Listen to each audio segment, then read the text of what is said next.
Hello everyone, this is Vivek from Big Geek channel, and excuse the windy noise. If you are disturbed by this windy noise, please excuse me, because today we are on my home terrace. So basically I'm going to teach you how to take proper high dynamic range picture. The camera here is the Canon 80D, and it has got several options that you can use to capture a proper high dynamic range image. There is one method where you can take multiple pictures and stack them later onto your computer.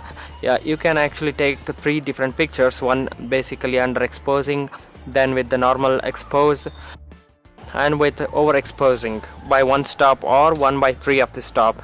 So you can do that kind of stuff and take the image onto your computer. You can actually stack up the image, align them, and there you have the high dynamic range. And in the cameras like the Canon 80D and other cameras out there, they offer you inbuilt HDR. First we are going to look at the inbuilt HDR, then I will properly show you how to take the HDR pictures if you don't have the inbuilt features that offers HDR into your camera.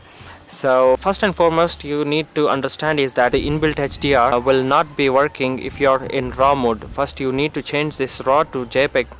That is what I'm going to do right now, changing the RAW to large file JPEG, because we need to ensure that the quality is very high. Capturing HDR would sometime reduce the image because of the wind deflections and the change in scenarios and such things. So capturing high resolution images is always recommended.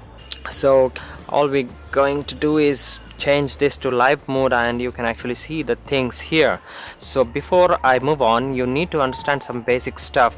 What you're right away seeing is the scenario in front of me, that we have got some mountains over here, then there is some dark image that you cannot properly see here, then we have got some houses here, then there is this humongous amount of clouds, sort of altocumulus clouds, right over the mountain, along with blue sky.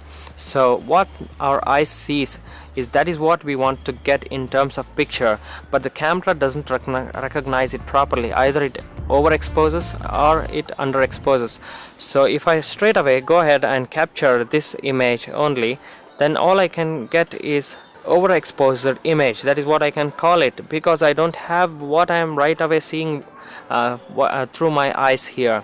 So I can actually see all these things pretty clearly right in front of my eyes, but the camera sensor doesn't recognize it because it is either underexposed or overexposed. So managing both can be a difficult or cumbersome task. That is why the multiple stacking pictures are really necessary in order to capture proper HDR image. Suppose if I change the shutter speed here via this top dial, or I can use this touch screen to actually change it and see it live. See, changing the exposure, changing the shutter speed value will actually bring all this into the image properly. That is what I am right away seeing through my eyes here, but the camera doesn't recognize. But now it recognizes, and then these areas is overexposed. So the problem here lies with, you cannot actually get all the 3 kind of scenarios into one picture. That is why going to the menu button here, I get this HDR mode. Now I can touch this HDR. There are several different options available in HDR as well. How much you want your camera to be exposed to the available scenario. What I can do is plus or minus EV in the sense. So it will change by 1 stop, 2 stop, 3 stops. So what it is going to do is capture 2 different or 3 different, how much ever you assign it to it. So it is going to capture so much images with this variable. So if I am going to select 3 images, capture 3 images for me, then what it is going to do, one will be if I select the plus or minus 2 EV, then one will be at negative 2 EV, then one will be at 0, and other will be at plus 2 EV. That is what it is going to do, and stack the images inbuilt inside the camera itself and give you the resulting image. They have also given the effect art, vivid, art standard, art bold, art embossed, and natural. Natural is kind of thing that you later process onto your computer if you don't have this inbuilt HDR mode. That is what it is going to do right in the camera itself here. The art standard is going to bring us some vivid image, and art vivid will take further like oversaturated image, but then it kind of looks really good if you are viewing on your smartphone or something like that. So let's switch to the art standard, and I have selected plus or minus 2 EV. Then continuous HDR is nothing but if I capture one time image, then it will automatically get the HDR shot ready for the next shot. You don't have to again select all these stuffs here. Auto image align should always be enabled, because if you are not going to use the tripod, it will rather enable you for aligning the images automatically. So that's the advantage of having auto image align as well built inside your camera. So if you are using the ATD, then you are sort of lucky enough to have all the features right built in. HDR is nothing but getting the right image that your eye sees into the image that you capture onto your camera. So what happens to the camera sensor when you expose it to any scenario is that it actually depends on how much bright and how much dark the image is going to be exposed. That's the reason why you don't get exactly what you happen to see in front of your eyes. So right now, as you can see, that I have set 320 shutter speed as my shutter speed, and 9 is the aperture value for the Canon 80D.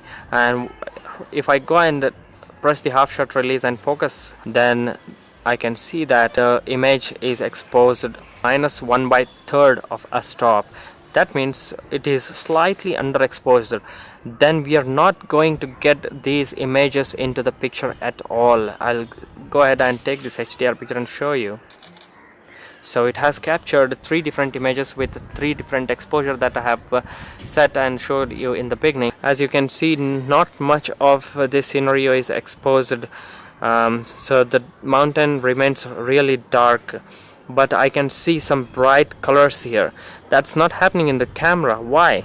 Because of the exposure. The proper exposure, how much ever proper exposure your camera gets, that's how it captures images. So what I'll do is to reduce my shutter speed, and as you can see right there, reducing the shutter speed is also increasing the exposure value.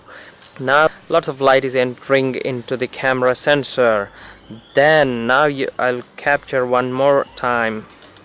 It captured 3 images. Then there you have it. This is the image we were looking for. This is how the colors are here live, and that is what you have got in the picture. We have got the blue sky, then you can see the clouds, then you can see the mountain, then lush green trees.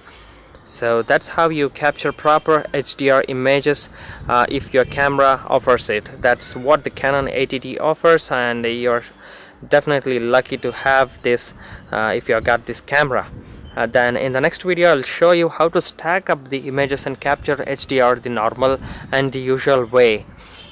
If this video was helpful to you guys, please don't forget to hit the like button and make sure you subscribe. Lots of other stuff's coming and tutorials coming about the Canon 80D and other general things.